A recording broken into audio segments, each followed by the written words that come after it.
Good morning, everyone, and welcome to the North County Estate Planning Council's July meeting.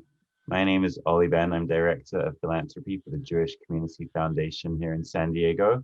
We've been delighted to host these webinars for the NCEPC since, almost a year and a half now. So really quickly about the Jewish Community Foundation. We believe that every individual can make a difference and together we can change the world. There are many familiar names on today's call who know us well, but for those who don't know, over the past several decades, we've been the largest grant maker in San Diego and currently manage over $675 million in assets under management on behalf of individuals, families, and organizations. We facilitate their philanthropy, match their special interests, and provide personalized granting services.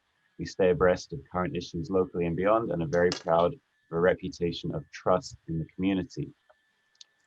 We've committed significant resources to our partnership with you, our esteemed professional advisor community, and are the go-to organization when our partners have questions or needs for their clients, particularly when it involves the use of non-cash assets to advance charitable giving in tax-effective ways.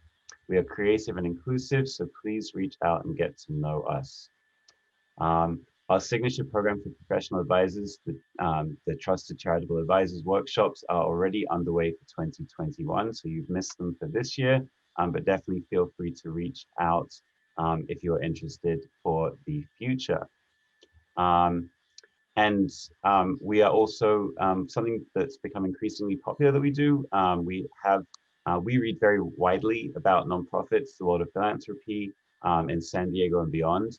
And if you'd like to read over our shoulders and receive a regular email every couple of weeks with our curated selection of the most interesting things we've run across, just put your name and email in the chat, and we'll be happy to add you to the list. This is free and open to everybody. Lastly, a new announcement. We are going to be launching at the Jewish Community Foundation a major new philanthropic initiative this summer that may be of interest to your firms and your clients. Give4 is our attempt to democratize philanthropy by creating a new platform for donors to give to the particular causes that they care about, but with the type of impact that only major foundation clients typically have access to. Our first fund, the Give for Homelessness in San Diego Fund, launches this summer. We'll be sharing more details next month, but some of our colleagues, some of your colleagues rather, like Rolling Associates, are already supporting this community-wide project. So if you'd like your firm and your clients to have first access to this exciting initiative, just put a message in the chat or shoot an email to hello@give4.org and we will reach out for a conversation. More details on this to follow this summer. But with that, I will turn it over to Bill. Good morning, everyone. Hope you had a great 4th of July weekend. Thrilled to have you here. The July meeting of the North County Estate Planning Council is certainly a dynamic one. We're thrilled to have Laurent Roux of Gallatin Wealth Management and Willow Street Group Wealth Management, and Scott Weaver of Willow Street Group Wealth Management. We'll give a little bit more of an introduction of the two speakers shortly, but their presentation is going to be revolving around effective trusteeship, fiduciary thinking, wealth management, family dynamics, and stewardship. More on that later. Certainly some announcements as we move forward. Our August 2021 meeting will continue our Planning for Real Estate Family series with a panel of Doug Wilson of Douglas Wilson Companies, Dawn Hall Canine of Canine and Booth, and Emily Bouchard of Ascenta US Bank. They're going to go through some case studies on the challenges in dealing with a real estate family and larger portfolios. Certainly going to address the people side of those issues, but also the management of real estate side with diversification and consideration of the various types of real estate investments that might be sitting out there. September, we have an interesting meeting with John Kramer of John Kramer, or of the Kramer Land Company. This is a family, single family office that John heads up, and he and another family and the non-family member managing director are going to share the challenges of how to manage a single family office. Um, that we all probably wonder, and of course we know the multifamily offices like Bessemer Trust or Northern Trust, but this will be a different take on it, and we're going to hear some interesting insights coming from the inside of the family office. October 5th, and November 2nd and December 2nd, the meetings are somewhat up in the air at the moment. We have some commitments coming, but we're kind of trying to balance out when are we get back in person. I'm hoping to get to the right person today as far as Fairbanks Ranch. I know we're all anxious to be back together versus sitting out there and doing it all virtually. I think maybe we've all been webinared out, but we're working on that and we'll keep you posted. Certainly an alert. There's a new San Diego chapter of the Advisors in Philanthropy organization that got founded in May. Definitely a focus on philanthropy, and highly encourage you to get involved. It's going to be really more driven by how client slash donors got to the place that they have, and sharing their philanthropic thoughts on how to pull it all together. We're certainly want to encourage you all to, when you register, to participate in our trifectas that are led by Pete Tentler, the absolute expert in networking and what have you. And it's a good way to get to know people in a more intimate setting of 3 to 4 people. And I think at this point we can do it in person or via Zoom, but it's a good way to develop a deeper relationship with the other professionals in the council. Certainly go to our website, www.ncepc-sd.org. David Jacobs, one of my cohorts in crime here, has been really doing a fantastic job in pulling that all together and making it better and better. So do take a look at that. We do thank our hot topic ladies, Katie Swafford, Roberta Robinson, and Kristen Shepard. They're still monitoring and following up on new developments and what might be coming together. They did our June meeting or May meeting, and they're on top of every aspect. And of course, we have a lot of changes going on in the or potential changes in the tax world. So they're monitoring, and we're also looking for others that are out there at the national level that are maybe more intimate with the goings on in DC.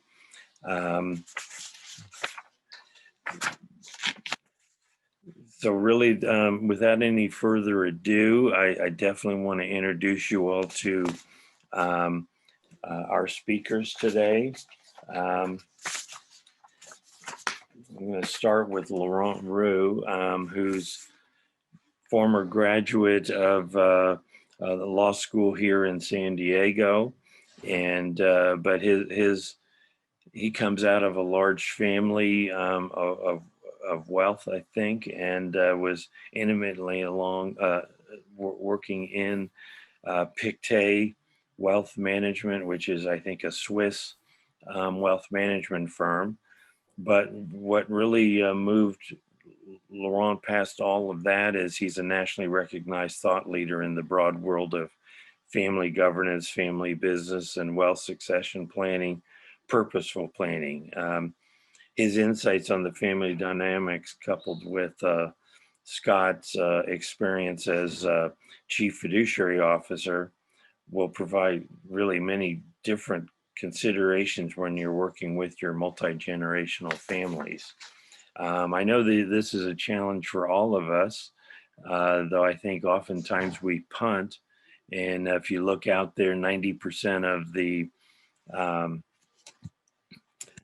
family, the trusts that are put together in San Diego are, the trusteeship is pointed to a family member. And of course, they have no background or understanding of fiduciary duty and all of the rest. So their presentation is going to weave together the people side of planning and pull it together into the thoughtfulness that goes into choosing a fiduciary, considering what they do.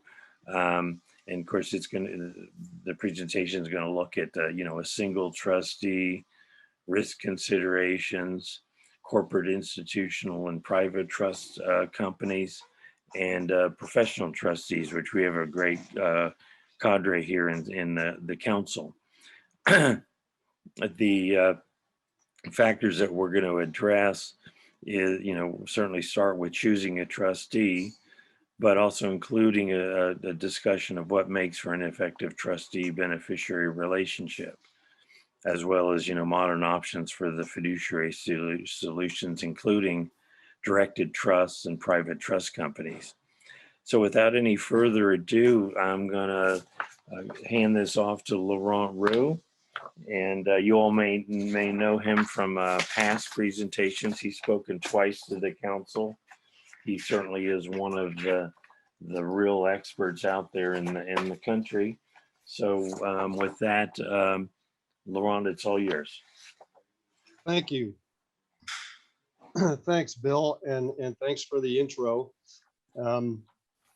I think if you allow me, all from a starting point, I'd say, okay, I've been here twice. I'm really happy that my partner Scott is here this go around, because he'll save me from whatever silliness I may share with you. Number two, Bill, you're way too nice, and I'll try to hold up my side of the story so that we do something that's really fun and constructive. And then the third thought at the outset would be an organizational one, and that is, for all of you in the audience, if you have a question that you want to pose while Scott and I are speaking, please run it through the chat if you want to have an immediate response. And then the two of us will keep an eye on that as we speak. And so we can make it interactive, because the idea is not, it's way too early to be too lecturing and formal. It'll put us all to sleep. So let's make it interactive if we can.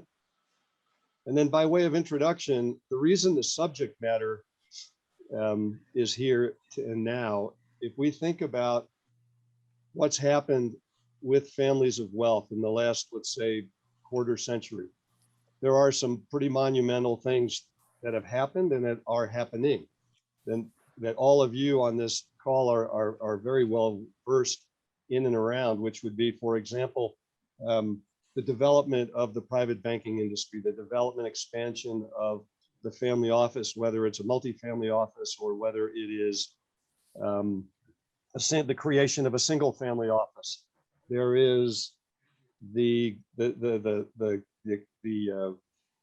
regeneration of the virtual family office to really muck it up a bit.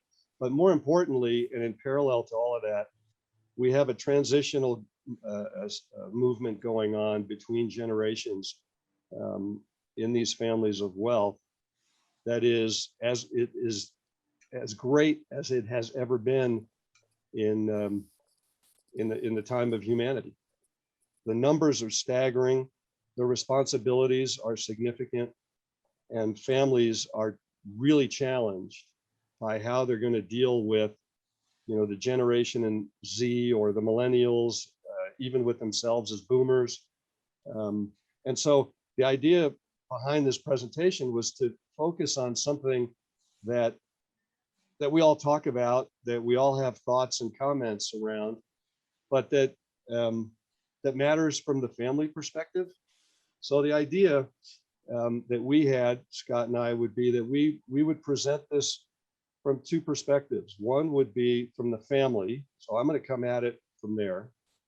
And then Scott will come at it from the service provider slash legal perspective, a practitioner's perspective, because Scott is not only a partner at the Willow Street Group of mine, and I'm a partner of his, but he has been admitted in Wyoming and Colorado, and he has practiced law before he joined the firm. So he is a practitioner. Me, you know, I went to Cal Western. I loved it.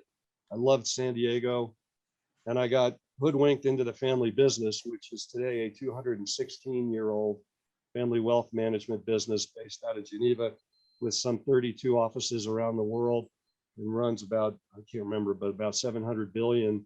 But the firm has always been dedicated to families. And that's where I've learned and got my first education around families and what it means to be a steward. So having said that, by way of long-winded introductions, let's carry on to the next slide, Scott. The bottom line that I would share with you all on this slide, and you all know this, is that the families have come to understand that they are challenged in terms of their journey relative to their planning, that it's not just a transaction, that they need to think about the next generations. And this is not true in the last 5 years. It's been true for, you know, the last 100 years.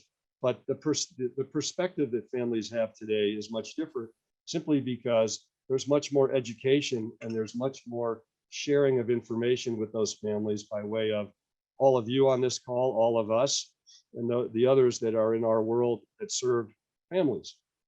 But the key for this conversation today is the third bullet point, which is this concept that Bill rightly brought up, and that is fiduciary thinking.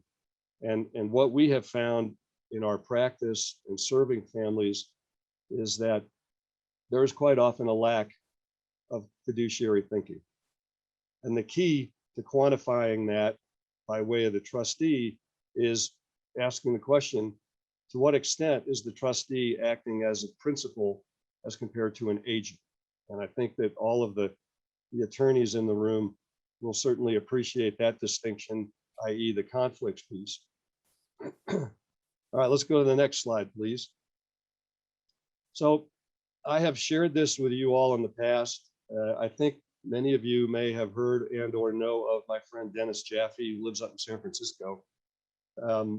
He originally plotted these 6 family capitals to help define family wealth some, I don't know, 35, 40 years ago now, early 90s. And if you bear in mind, as we go through this presentation, each of these capitals as part of family wealth, then we will understand and we will be on the same level playing field as to what family wealth really is. And the simple part of this story is family wealth is not about family money. It is about family money and all the other capitals, the people, the family history, the family itself, how it relates to one another. And I know that you've heard this from several of us in the past, so I don't want to overdo it, but please keep this in mind as we go forward. Okay, next slide. The constituents, I use this slide with families who are at that place. For example, family business. We've been in business for 4 generations. We're trying to figure out what we're going to do. We're going to sell part of it. Strategically speaking, where do we start? And who should we talk to? And so when I serve a family, what I will do is put this slide up and say, okay, here are many, not all, but many of the issues that you're going to have to deal with, whether it be the legal entities or the service providers. And they will say, well, you know, we've got 6 or 8 or 10 service providers chasing us right now. And what I'm trying to do at this level is have a conversation with them strategically, to get them to think strategically as to what it matters and what does not matter in terms of managing the family wealth. And to the previous slide, what is family wealth? But this is not going to be foreign to any of you. So next slide, please. So traditionally, this is my control from the grave slide. And I am a firm believer in the fact that there has been a transition in the last 20, 25 years from this to something else. And the traditional wealth management planning process was very much about the patriarch and who's often the founder of the business, who wants to make sure that when he's gone, everything works the way he thinks that it should be. And the outcomes have been very much, let's call them variable, but also to the point of intended and unintended consequences, pluses and minuses, in the sense that we now have many people that, you know, the let's call it the infamous entitlement baby syndrome that's come out of this on the one hand, and then on the other hand, the gift from the trust to the beneficiary has been such a burden for many that it has uprooted them in terms of who they are, how they live, what they want to do with their lives. So we're trying to move from this control from the grave place to something else. And the something else, which is on the next slide, is very much about bringing in this concept of family wealth and intergenerational planning, strategic thinking. And the idea here is that what we try to do from a family perspective is to get the patriarch, for example, to think inclusive, to think differently, to get the beneficiaries, living beneficiaries, to think about stewardship and what that means. It's still very much dependent on the relationships, you know, the family relationships, the relationships with the trustee, et cetera. But what we're trying to do is get families to think about managing their family wealth in a much more inclusive and proactive manner. And this has taken hold in the last 20 years, not just in the US, but in Europe and in Asia. In Asia, it's a much bigger challenge because the patriarchs think that they're going to live forever. And that's another conversation, mind you. But bottom line is that it is there as well. All right, next slide, Scott. So the challenge that the family needs to consider is, how do we build out a sustainable multi-generational family? And the complexity at the family level and the number of people in the family often leads to this point about, let's call it stagnation, passivity, tolerance, dysfunctionalities. We don't want to rock this ship. People are who they are the way they are. But the well-intended traditional thinking in that traditional planning often leads to what we call entropy in our world, because the families are promoting management over ownership. So by that, I mean much more micromanaging than understanding what ownership really means. And the financial capital supersedes everything. It's all about the money. As long as we have the money, everything will be fine.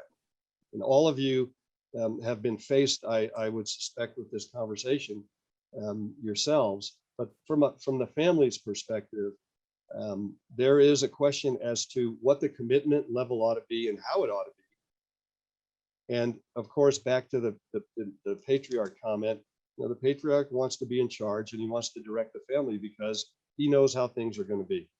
And those are the things that challenge families yesterday and today. So the way around that, which is on the next slide, is very much about what we call building families of affinity.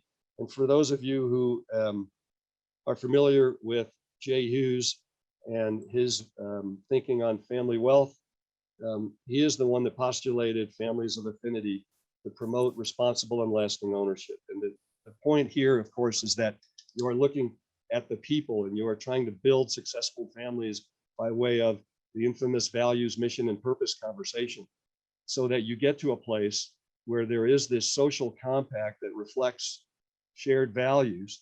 So people have there's a joint decision-making process built in. And at the same time, you can educate the generations and you can get to some concepts around fiduciary thinking, which I will define in a few minutes here. So how does this happen? Well, basically through the notion of inclusion and respect for the members of the family, and especially relative to the younger generations, hearing them out and respecting what their dreams are. And I'm talking now still at the planning process, for example, so that the generations feel like they've been listened to. And then increasing the transparency and the communication piece. As you all know, historically, trustees and families were not communicating with bennies because they weren't supposed to, or B, the family the patriarch didn't want them to. But that has changed in a big way. And families that have been successful in the intergenerational wealth management process have a very strong transparency communication process as well to make that work. So basically what we're talking about is inclusiveness. All right, next slide. So when we talk about trustees, I'm not going to share anything on this slide that you don't already know, but I would like to highlight a couple of things. The trustscape under objectives, the fiduciary duty to the trustscape. The trustscape is what is defined as all bits and pieces of the trust, whether it's the trustee, the bennies, the settlor, the terms, etc. The objectives that trustees ought to have and do have are, we are going to be true to the trust. And the effectiveness conversation can be built around three considerations. One, the principle versus the agency functionality of the trustee, which we'll come back to. How each member in the trustscape evaluates the effectiveness of the trustee. And then what are the critical considerations within the scope of family wealth management that a trustee needs to consider? And we will drill down on these in the next few slides. So the responsibilities, I'm not going to go through them, you know what they are. The duties, let's remind ourselves that accounting for trust assets, care into beneficiaries, loyalty, impartiality are what drive us as trustees. And from the servitude place, the effectiveness is going to depend on the perception. So by that, I mean from individual family members, to Bill's earlier point, if you have a family trustee, family individual as trustee, how much do they know? How much do they not know? They were best friends with the settlor and all that sort of thing that you've all lived and do live. What's the relationship with the family? That effectiveness I think is a pretty easy challenge. On the corporate side, the effectiveness is going to be very much about the relationship manager, the level of expertise, how heavy is the process. The corporate is going to be very risk averse to things that they're not going to want to get involved with. So from the family's perspective, the effectiveness of that trustee may vary. And then, of course, to the private trust company, which is all about the control and the ownership play, where me and my family, we own this thing and we know how to play, we're going to learn how to make it function in such a way that we really have an active trusteeship, and a constructive trusteeship is, of course, the way of the world in the last 10, 20, 15 years. And then finally, the effectiveness is going to depend on costs and liability risks. And we will come back to these as well. So let's get to the point. Fiduciary thinking. In my mind, in our mind, fiduciary thinking is about the beneficiaries and placing them first at the head of the table and how to grow great beneficiaries. The effectiveness is going to be built around how successful those beneficiaries are. And I would suggest to you all that you have a look at the Cycle of the Gift that was written by Jay and is really a fun, a good read. Families that I've shared this book with have really found it helpful in terms of their thinking before they start the planning. But the goal, and this is where I make friends with some attorneys and others maybe less so, it's very much about the transformational impact rather than just doing the transaction and getting the fiscal planning in place. And the idea here is that the impact is defined by resilience and adaptability, individuation over dependence, That is what makes great beneficiaries. And great, I would submit to you all that great beneficiaries are the proof of effective trusteeship. And John A. Warnick, who's the father of the PPI, the purposeful planning process out of Denver that Bill alluded to earlier, has added to this piece one important notion, and that is the trustees should really focus on the culture that's created by the trust. And that word culture is a very broad one indeed, but if we can understand the family and what's happening by way of the creation of the trust, we're going to get to a place where we may have what he calls a purposeful and generative trust. And that is really the goal. So if we want to share with a family and ourselves how we define effectiveness at the trusteeship level, I would submit to you that these, whatever it is now, 7 or 8 bullet points are a way to look at this. The first one is the principal versus the agent. And the principal piece is trying to be true to the trust and understanding the family as compared to taking sides, which would be the agency piece. An appreciation for gifts and impacts. You know, if I have a small gift of you know, a car or a house versus 122 million, how am I going to deal with that at the trusteeship level? And how do I appreciate the impact on the beneficiary?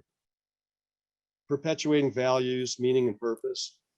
I think it's very important for trustees to understand what those are within the context of the family, because that will make it much easier for the family to understand what the trustee's doing.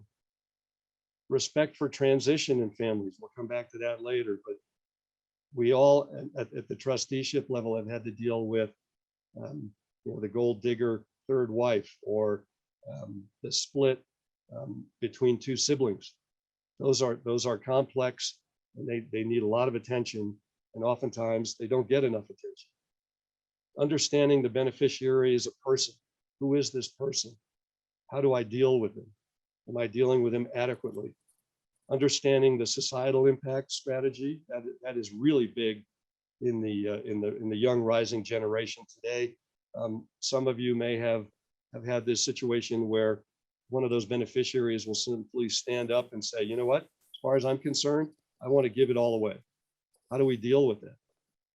And then finally, the proactive engagement through collaboration. What I mean there, what we're trying to say there is that the effectiveness is going to be really great if there's a collaborative mindset, whether it be with advisors or whether it be with the settlor to a limited extent, but more importantly, and especially with the beneficiaries. So those would be the tests. All right, so where do we start? Well, quite often, there's in my mind, there's basically two starting points. One is the settlor has already done all his planning, or the settlor is trying to figure out, like, I'm a settlor, what am I going to do?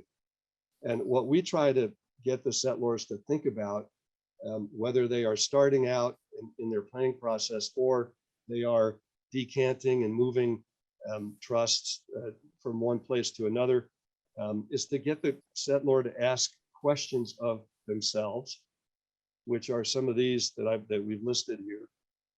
And principally, what's the impact, for example, that the gift will have on beneficiaries? And that is one that settlors usually always ask themselves, because the age, you know, what do I give it at 21? Do I give it at 31? Do I not give it, or completely or partially, et cetera, is something that comes up first and foremost.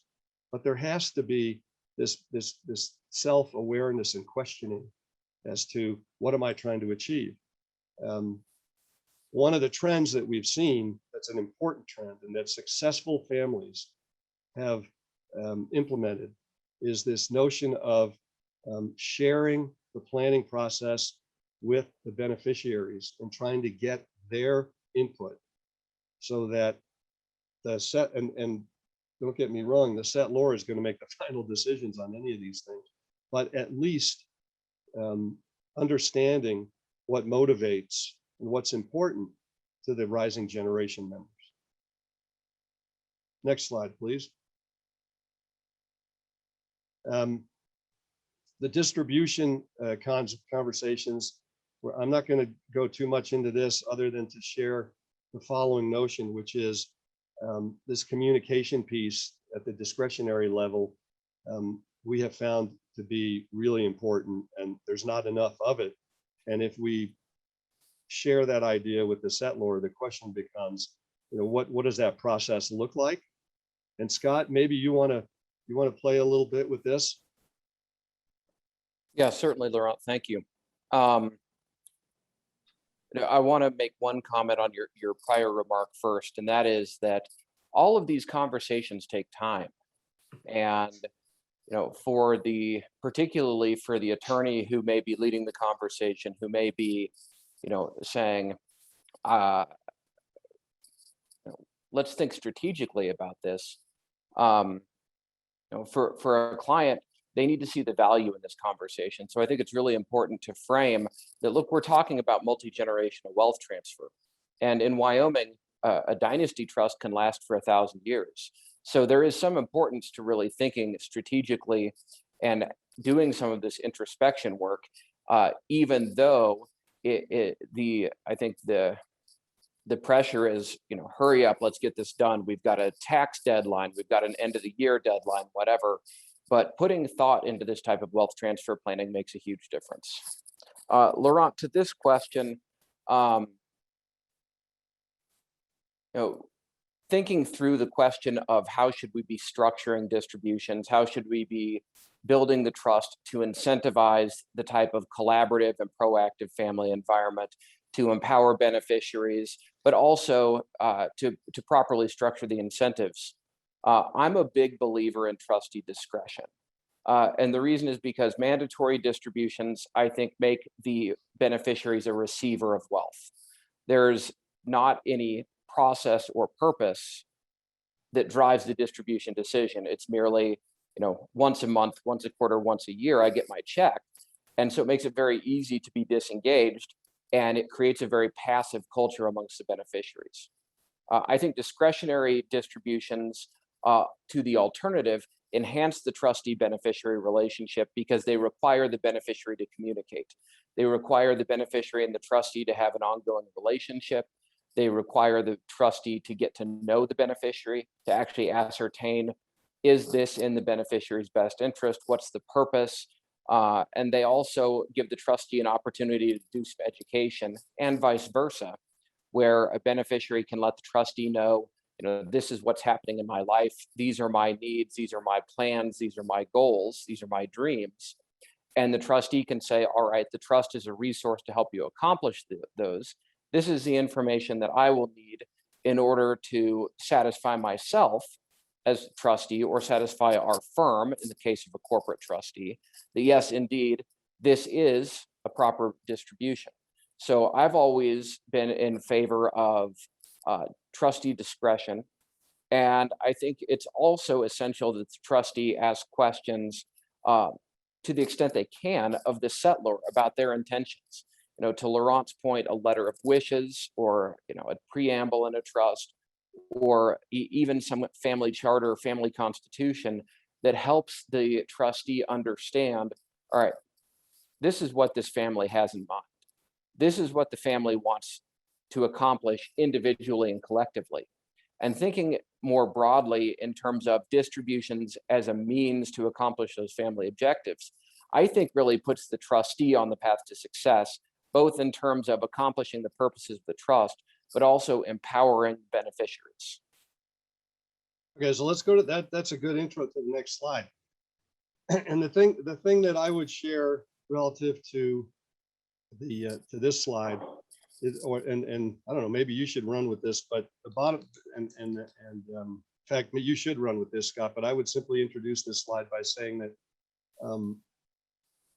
these things do take time, but we should not minimize the fact that from the family's perspective today, as compared to 10 or 20 or 30 years ago, this is where families are going, and this is what they want to hear and see and be involved with.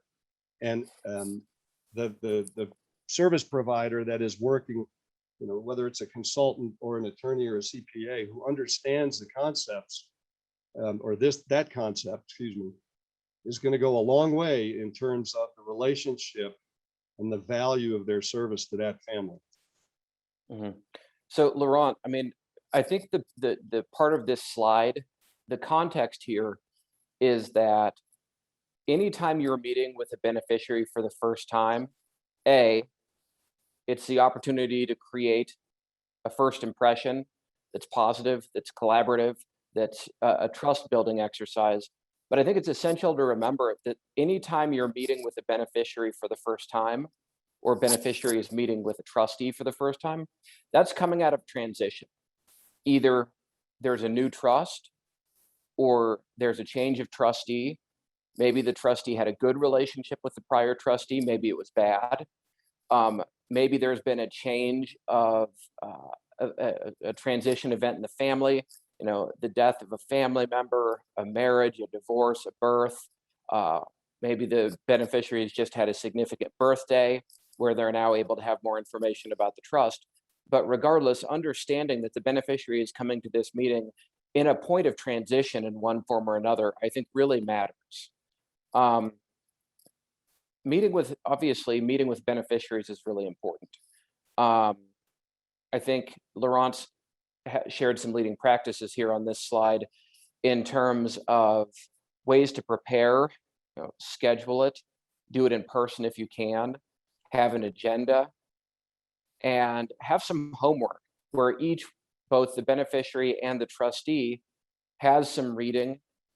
The beneficiary ought to come with questions. And hopefully those questions are more than just, when can I get my money, right?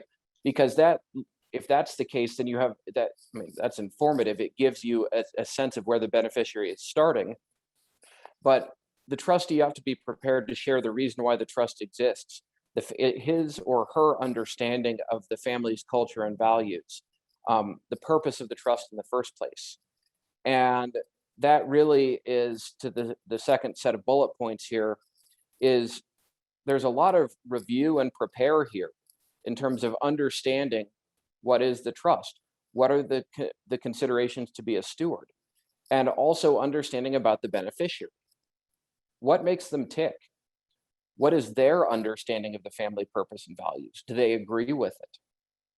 And then for the beneficiary, asking them to review the trust to the extent it's consistent with their abilities, and really to come with an open mind and to ask questions, I think leads to a successful meeting. Yeah, and there's also an implication here that we can all appreciate, which is liability protection. Because if you are going through what you just described, you are going to mitigate the liability risks if you're an individual trustee, for example. But most individual trustees, I don't think, really appreciate those different points. Well, and Laurent, that's great. I mean, the trustee's mantra is procedural due diligence. Have we satisfied ourselves that we have performed reasonably? Have we asked the right questions? Have we asked them frequently enough? To that point, having an annual meeting with your beneficiaries is certainly a leading practice. Schedule it, ask questions, get status updates, check in on the beneficiary. How are they doing? And consider this conversation across all of the family capitals that Laurent mentioned previously. It's not just, hey, do you need any money? It's much more than that. Okay, let's go to the next slide. I think we've alluded to this already, and in the interest of time, I think we should keep going. But the point that we are going to make from here on out is that stewardship and effective trusteeship are one and the same, or need to be considered one and the same from the trustee's perspective. So bottom line, fiduciary thinking, period. Next slide. If we leave you with anything after this hour, fiduciary thinking is the key to all of these points that we are trying to share.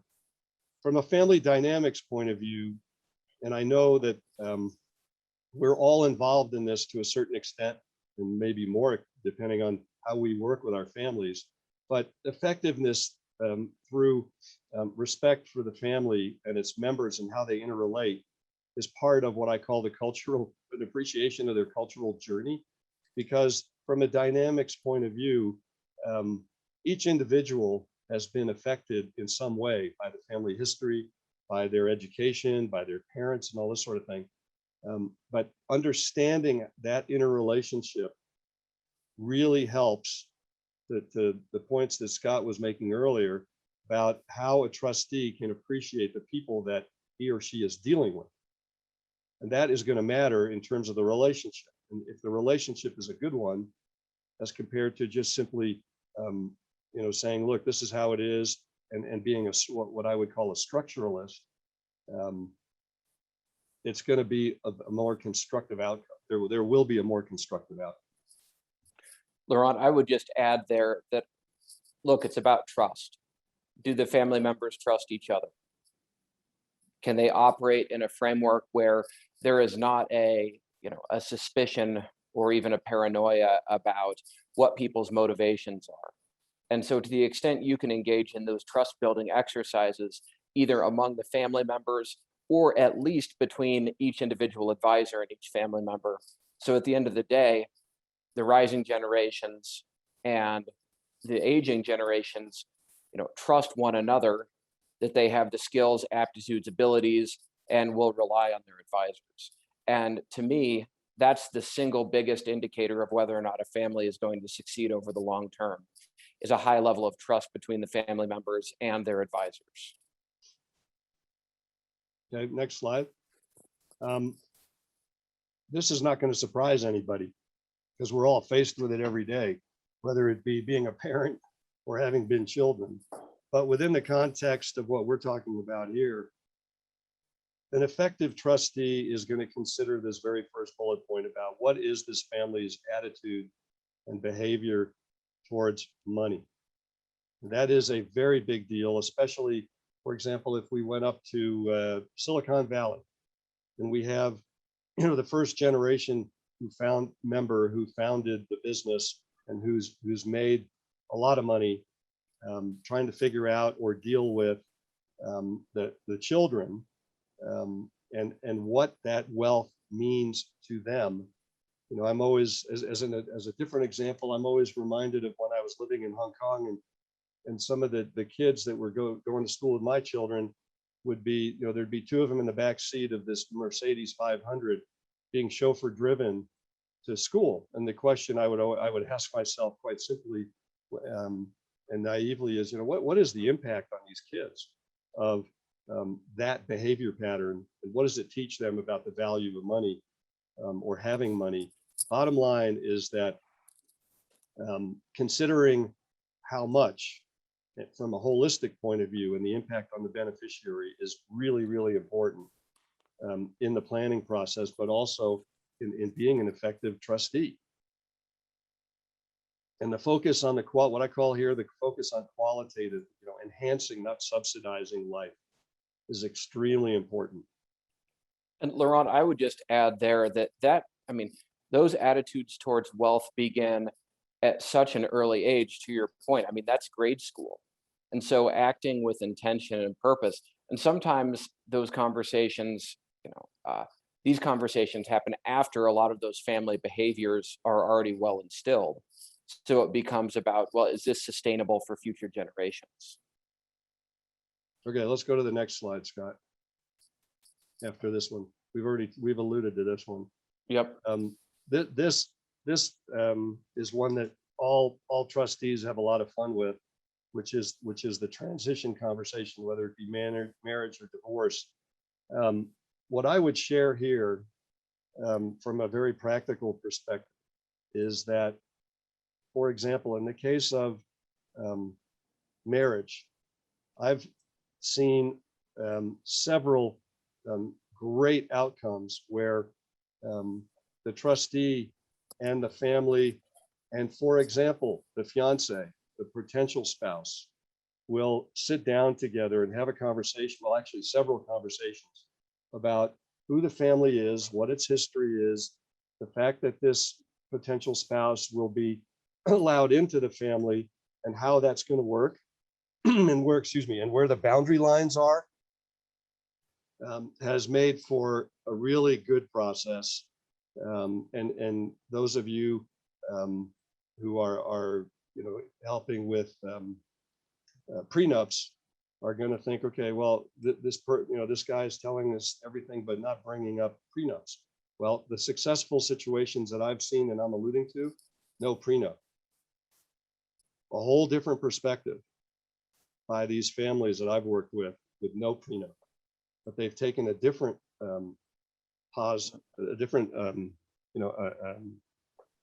strategy to bringing in this potential spouse.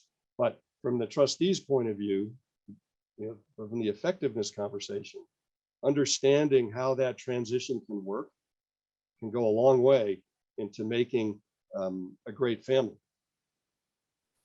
Okay, next slide. Well, the growing human capital piece we've alluded to already. I think this conversation around mapping components of individual development, most trustees will not look at this conversation for very long, because it's a very big deal. And it really requires a lot of time, effort, and understanding. I would submit to you all that the individual family trustee is the biggest culprit of not doing this sort of thing, because as far as they're concerned, it's all in the document, and we'll just follow whatever that document says, and off we go. Well, the families that are being very successful these days are looking at these 4 points and trying to figure out, for example, the self-esteem, identity, balancing responsibility for wealth with the sense of entitlement, which is the big conversation. Laurent, I would add here that I think this slide goes to the idea that it's really important to have a dynamic view of individual beneficiaries. Right. And the irony is that, dad's best friend or attorney or advisor views beneficiaries through dad's eyes and dad's perception. And so understanding that, we work with some families where 50-year-old beneficiaries are referred to as the kids, even though in some instances, they have approaching adult children of their own. And so selecting a trustee who appreciates that dynamism is really important in order to the aspect of the ongoing development of individual beneficiaries. And I would add that just as we hope that beneficiaries learn, grow, and develop, we hope too that the trustees do as well. Right, good point. Okay, next slide. So this is an area that, of course, has exploded in recent times, and is not, hopefully, is not going away anytime soon with changes at the federal level. But bottom line is that the effectiveness conversation is very much about understanding the family's concepts around its own values and how well they are being adhered to or lived by. But more importantly, there is a driver now, which is the rising generation and what they're trying to accomplish. And of course, whether it be from climate change to all kinds of other things, the effectiveness piece is going to be driven by the listening. If the trustee is listening and trying to understand what the family is trying to achieve and what the impact is from the rising generation relative to the previous generations, but at the same time, make no mistake, respecting the previous generation's views about their own philanthropy, balancing those interests is going to have a really positive result at the philanthropy level. And Laurent, I would add that philanthropy is an incredible way to engage young beneficiaries or older beneficiaries who just, they don't care how the fiduciary sausage is made. They're not interested in the family wealth management structures. They don't have an interest or an aptitude for it. But sometimes philanthropy is a great inroads to getting to know those beneficiaries through something they're actually interested in. Yeah, to that point, I actually worked with a family where the where the son had taken off to Costa Rica and didn't want to be a part of anything. And they, to your point, and everybody has one of these stories, I think, these days, but we were able to bring him back into the fold through the philanthropy piece because it's really what interested him. And now, to be candid, last time I heard he was running the family business, so came all the way around. All right, next slide.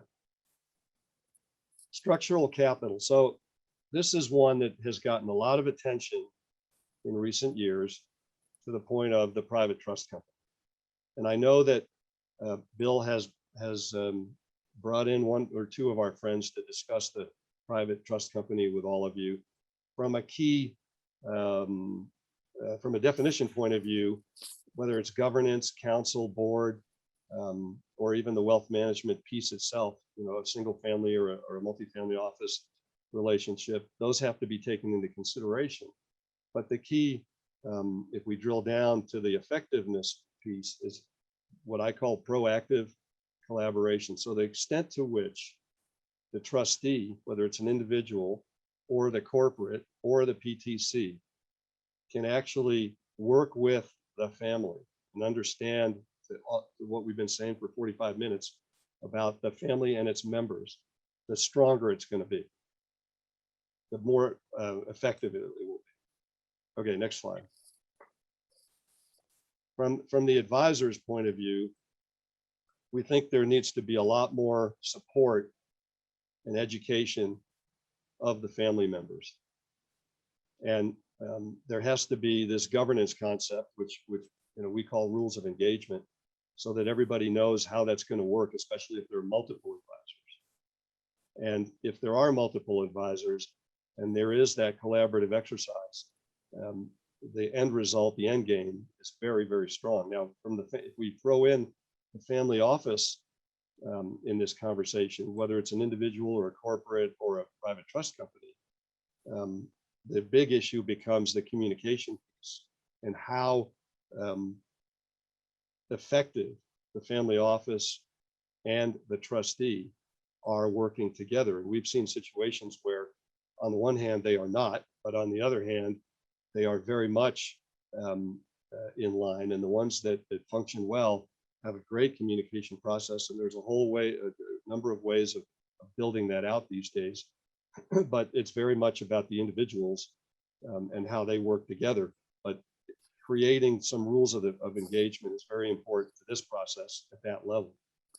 Laurent, we've had really good experience building those communications out of the initial conversation about the division of labor. Our relationships are always collaborative. It's just the nature of the beast. So having that initial conversation to sit down, okay, who's doing what, when, and how? What are our accountabilities? What are our tracking mechanics? That sets that relationship up for success, both from the perception of the family at the end user experience, but also from the efficiency of the delivery of services. And so how many times do you hear, oh, I thought the CPA was doing that. Oh, the lawyer ought to do that. Oh, I thought the family office was handling that. And having that really granular conversation among the service providers and key family members at the outset, I think sets the relationship up for success. Yeah, and I would add one other point to the fiduciary thinking conversation is, and I'm going to be really direct about this one. At the Willow Street Group, we are not asset gathering. And that makes a huge difference in terms of how, to Scott's points about how we are dealing with the families, because we are trying to avoid any conflicts with them. So we're not trying to manage the money. We will leave that to the family office. We will leave that to Northern Trust or any of our other investment management friends around the country. And I think that is a very critical a differentiator in terms of being an effective trustee. And I'm going to come back with a war story about that later. Okay, next. And there's the war story. So the sublet family, this is one of 3 very similar family stories. But the bottom line, to bring this around to what I was just saying, is that the dad passes away. There are 3 children. There are 3 trusts, and the trustees are the mother, the dad's attorney, the dad's investment manager, and each individual child. There are no discussions as time goes on after the dad passes away with the children. Before the establishment of the trust, there are no conversations as we have postulated earlier to the inclusiveness conversation. It was very much only with mom and then the two trustees, and there is a trust protector. Anyway, bottom line, dad passes away. The three trustees will meet each year twice for about an hour with the beneficiary. Okay, so not much of a relationship, not much inclusion, not much of any. Each child receives money every year. One's a doctor, one is what I would call a bon vivant, just enjoying life. And the youngest one has this whole guilt thing around the amount of money. And the numbers, just to give you an idea, are a couple of $100 million. At one point, after, 14, 15 years, 13 years, I think it was, the three kids meet and they start to discuss their frustrations because they feel they have no say in anything. The trustees are basically not there. They don't understand the investment process. Bottom line, unhappiness. So they decide that they need to focus on the three of them and their children, so that the cousins will be closer together in the future. So they get into the whole family history, family values conversation, and they start thinking we need more control. So where do they go? Well, where they went was to the private family trust company that they built out as a virtual family office. But the reason that there was ineffectiveness at the trustee level is a couple of things. Number one, the two trustees, well, the mother, of course, understands her children, but the two individuals I alluded to did not know and understand the children and who they were and what mattered to them. They never shared anything relative to education. So, for example, investments. They didn't take the meetings seriously. In fact, they didn't really, from what I understand, I never sat in in this case, in this family, on any of the meetings, but they were pretty short and they were pretty simple. Here's your asset allocation. Here's what the performance is for the first 6 months. Here are some of the things that you own, that sort of thing. Very, very superficial. And they really didn't see themselves as principals. They just saw themselves as agents of, and Scott alluded to this earlier, as agents of the settlor. So the relationship was awful, and the trust piece of the trustscape was pretty pathetic. So the outcome is what it is. Next slide. And here's as if we were one of the three children and they're having this practical conversation, what do we do, or do we need to do anything? They basically look at three options. They're sitting at the individual level already, and the current trustees, these two individuals, were paid $500,000 each, so $1 million a year. Mother was unpaid. Service level I talked about. The investments, well, one of the trustees used to be a partner in an investment management firm, and guess where all the money was? It was with that firm. Well, 90% of it was with that firm. The other 10, 11% was private equity. But the point is, I always wondered whether or not there were referral fees or profit sharing or something going on. But bottom line, the children didn't have any influence, as I alluded to earlier, and very frustrated with especially the $1 million conversation. The corporate trustee, they were concerned when they looked at several big corporate trustees about the service level and the relationship management. The fees were an issue, but much less than, who are we dealing with, and are we just going to be a number as compared to having a real relationship? And then we started to talk about the trust company. And this is my pitch to everyone, and Scott's pitch to everyone here, is that the effectiveness of the private family trust company today is phenomenal if it's appreciated by the family and understood by the family. So, which is the reason that I use this example, because basically these three children looking out into their children and the next generation saw not just control and ownership over what was going on, but tailored services and the service level in terms of their relationship with the administrator. They could have an input, of course, at the investment committee level. The fees collapsed. They went from $1 million to a quarter of that, which, and in there I'm including the investment management fees. They convinced the two advisors, the two trustees, to remain as advisors with a minimum in remuneration. I think it was like $50,000 each a year. And then the trust protector, after 3 years, had those two resign as advisors because they were working with a couple of outsourced CIO firms. Bottom line, it worked.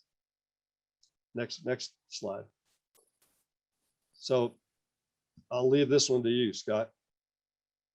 Well, as Laurent mentioned, the private trust company is a really powerful multi-generational fiduciary solution for families of wealth.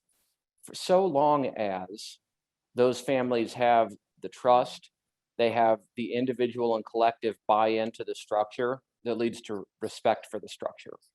Those same structural capital elements that Laurent previously identified, respect for governance, respect for process, shared family culture, in the event that those are healthy and dynamic, then the private trust company can be a home run.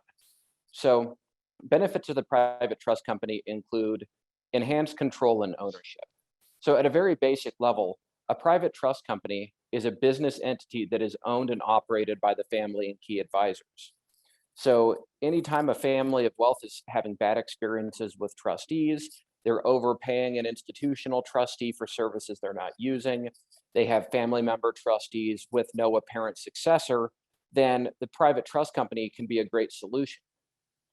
As the slides note, private trust companies can be functionally infinitely lived, which means that you get over the bureaucracy of changing trustees and notifying all of your institutional providers and custodians, and instead look at succession of management for the private trust company. The PTC is dedicated to the family. It is private, so by definition, it can only serve family members. And it comes along with the additional benefit of a business entity, which comes along with a little liability protection as compared to serving as an institutional trustee. Private trust companies, particularly of the unregulated type, can enhance privacy and confidentiality. And they utilize committees comprised of family members, trusted advisors, to make the wealth management decisions as to investments, as to distributions. Private trust companies also can provide a framework for governance because the structure lends itself to structured decision-making. And to that point, it's essential that that decision-making be formalized and documented, both for the sake of satisfying regulatory requirements, but also to demonstrate that the private trust company has carried out its fiduciary duties. We've seen a lot of families use PTCs with great success for managing non-traditional assets. You know, the institutional trustee typically wants to invest public markets, private equity, but for families that have operating businesses, that have commercial real estate ventures, or that want to approach investing perhaps outside of the endowment model, the private trust company provides a lot more flexibility because the investment committee gets to choose their own destiny. PTCs can also be a cost-saving device, particularly for larger families who benefit from economies of scale.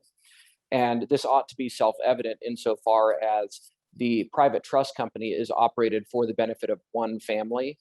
It is not designed to make a profit. So if for no other reason, it allows the family to retain whatever profit margin a commercial provider would pay. And so finally, I'll preview a conversation to come, which is that a private trust company is, in my mind, the ideal backbone for a virtual family office. And we'll have more on that.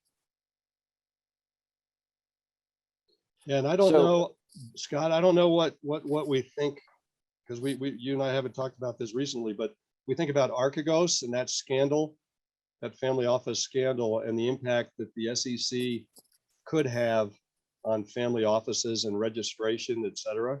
Yep. Is that worth maybe thrown out here? Because I think, you know, the where I'm going with it is that it might get a number of families to come to the state level for their registration to the exemption conversation. Agreed, Laurent. Can I table that conversation for 2 minutes? So private trust companies broadly come in two forms. Private trust companies are creatures of state law. So there's several states that allow private trust companies. Some allow unregulated PTCs, i.e. they're not supervised by a state banking authority. Some states only allow regulated PTCs, i.e. they are regulated, but perhaps at a lighter level than a company that does business with the public. And then some states like Wyoming allow both. The unregulated PTC tends to be sort of the entry-level PTC. They can't offer services to the general public. And so governance is maintained by the board of managers or board of directors. It's probably better characterized as a self-regulated PTC. The accountability is to the family. To Laurent's point regarding Archegos, these qualify in order to function. An unregulated PTC must satisfy the single family office exemption, which means that it needs to be family owned and operated. And typically these, at least in Wyoming, and generally I think, there are pretty minimal requirements to conduct business as an unregulated PTC, which means that it's up to the board of managers to take sophisticated advice to make sure that they have adequate nexus, that they're satisfying all of their compliance obligations, and but it's up to the board to fine tune those risk management considerations to the risk tolerance of the family, the needs of the beneficiaries. Yeah, and I The think reg- one other thing, Scott, which is that from a pure privacy point of view, there's a lot more privacy at that level than if you've got to deal with the SEC to this slide, right? Yeah, I mean, I draw the distinction between privacy and secrecy here, Laurent. And so in Wyoming, for instance, the Division of Banking can investigate an unregulated private trust company if they have reason to believe that the private trust company is not operating effectively or that it's doing business with non-family members. But I think the key there really is just the unregulated private trust company allows the family to populate that PTC with the people they know and trust. And so you don't have to deal with, turnover at an institutional provider where all of a sudden, there's someone out in the wild who has become intimately familiar with the family and its functions.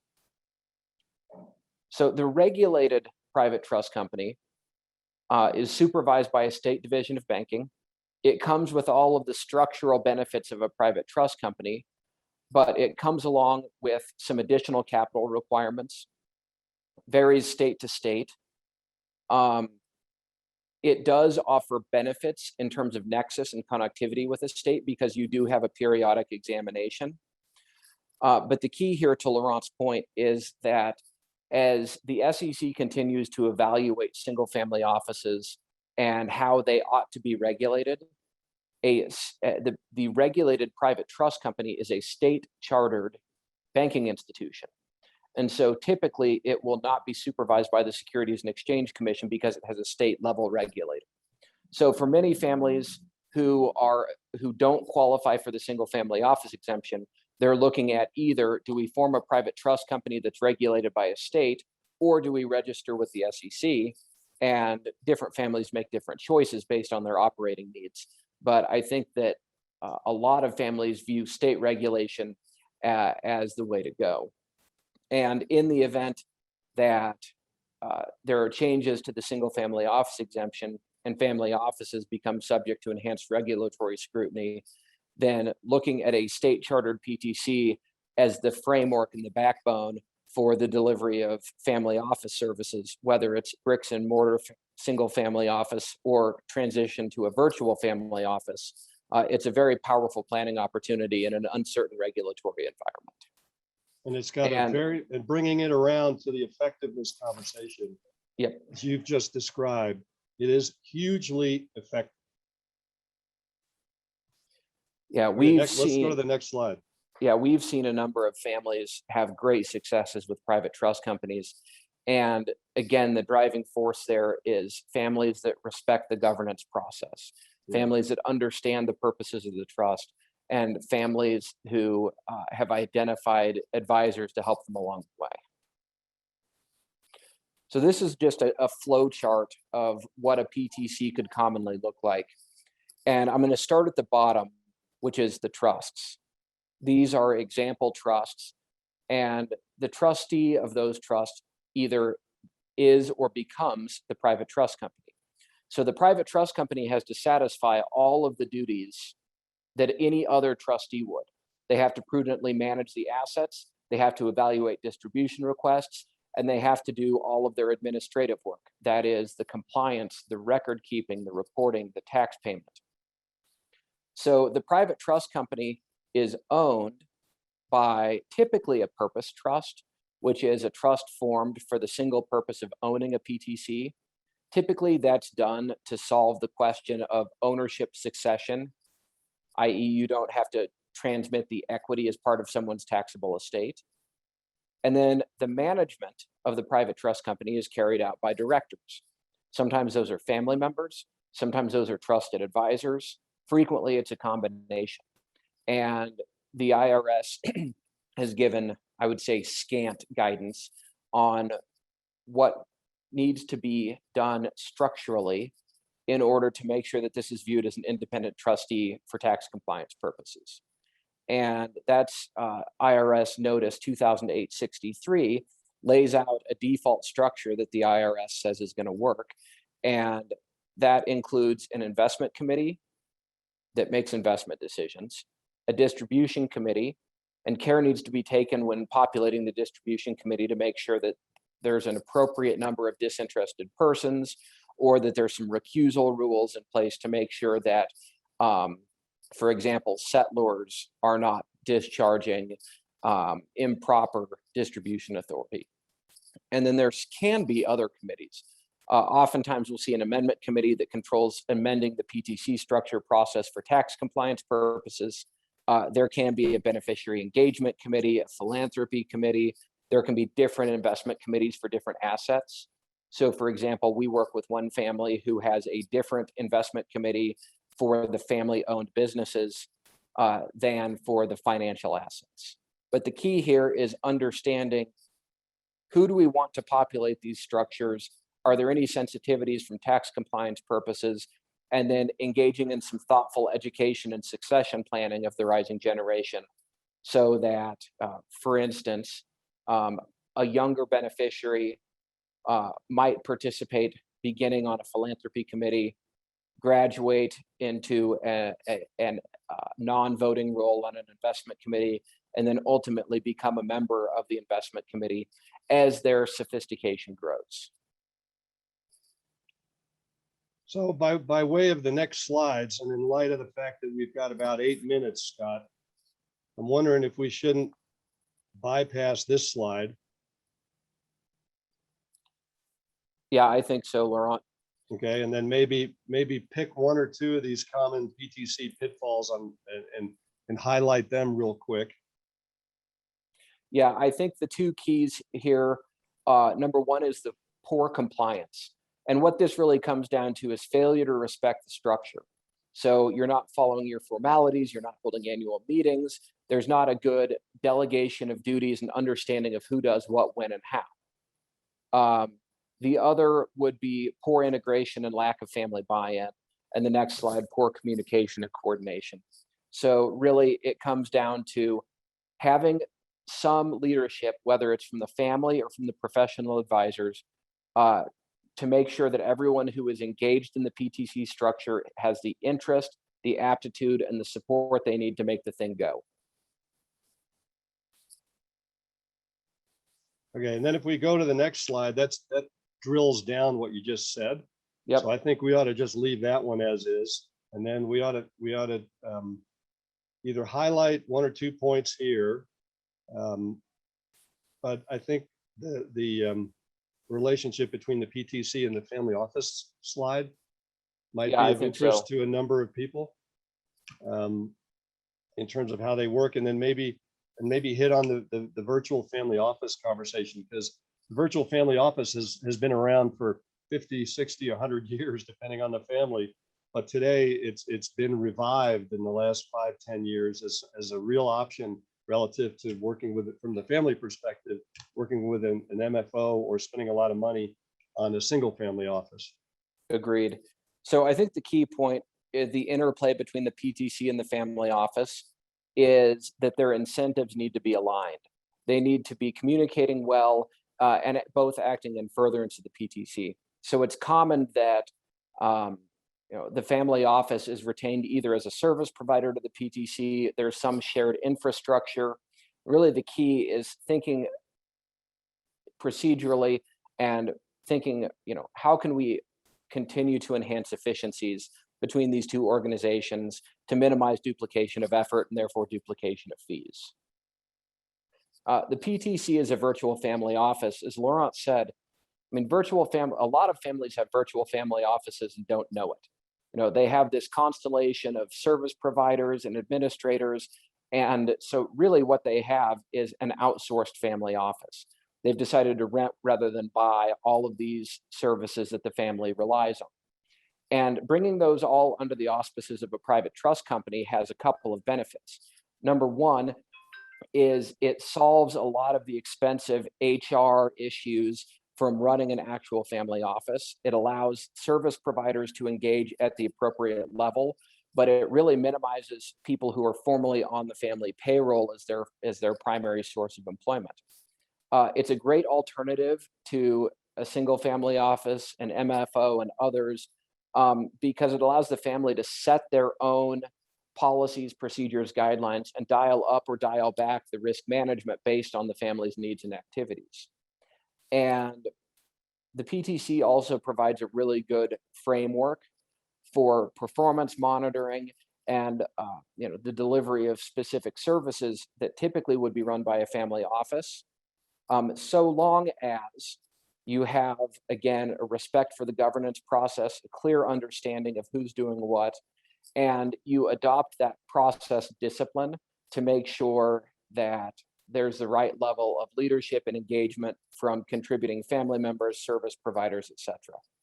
I think the virtual family office is getting a lot more traction in the world of COVID because people have learned that we can effectively collaborate over distance, and people have become so accustomed to using Zoom in conjunction with the idea that there ought to be ways to economize and optimize. And I think the virtual family office is a natural conclusion of that conversation.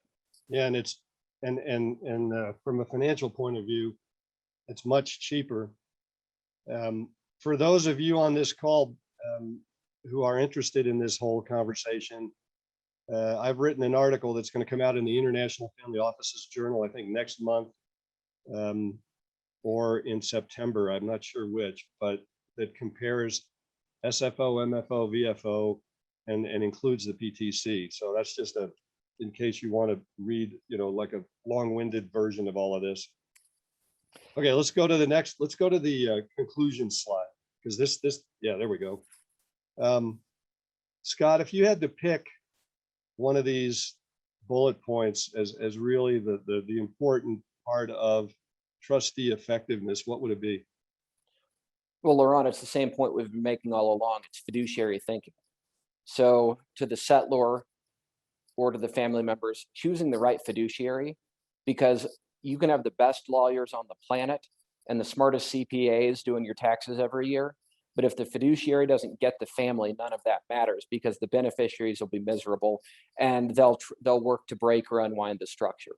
So I think good fiduciaries engage as leaders and they build consensus amongst the beneficiaries. They educate the beneficiaries as to what is the purpose of the structure, why this thing exists, and how it helps them. And if that's the case, then you're going to have a good outcome. And you know what I would add to this slide, is my impression from the families that I've worked with about the impact of this rising younger generation, and how far that impact can be allowed to go. In other words, we can preach about bringing, about the inclusion conversation for a long time, but there has to be an education piece at the beneficiary level so that they really understand what it means to be a great part of the world and a productive member of society. And I think if we don't push that conversation, that education conversation at the trustee level, whether it's an individual, whether it's a PTC, whether it's a corporate, we're doing a disservice to these beneficiaries because they don't really know what they have or could have and how they fit. So the roles and responsibilities conversation of a good beneficiary and a good trustee should not be minimized, and are more important today, I think, than they've ever been before, because of all the transparency and the general knowledge base that families have. So that, ladies and gentlemen, is our presentation. We are grateful to everyone for your attention over the whatever it's been, 50 minutes or 60 minutes, and we're happy to answer questions and stay on for those who have time to do that. Bill, we'll turn it over to you to move things forward or to an end.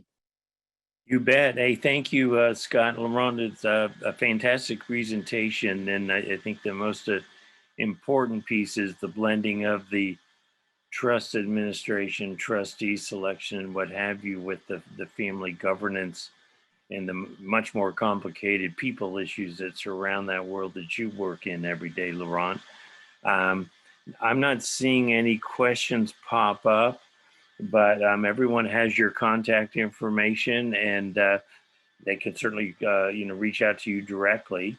And just so you know, everyone, Laurent does come to San Diego often. He has some clients that he has here, so he's available. And I think that the key addition to this kind of discussion is to bring yourselves up to speed on the many issues surrounding the people side of planning that Laurent brings to the fore. At this point, I see no questions, so I thank you all very much. As we do. Thanks, everyone. So You reach bet. out to Scott as well if you have some fun technical questions to ask, because that's his world. You bet. Hey, thank you so much.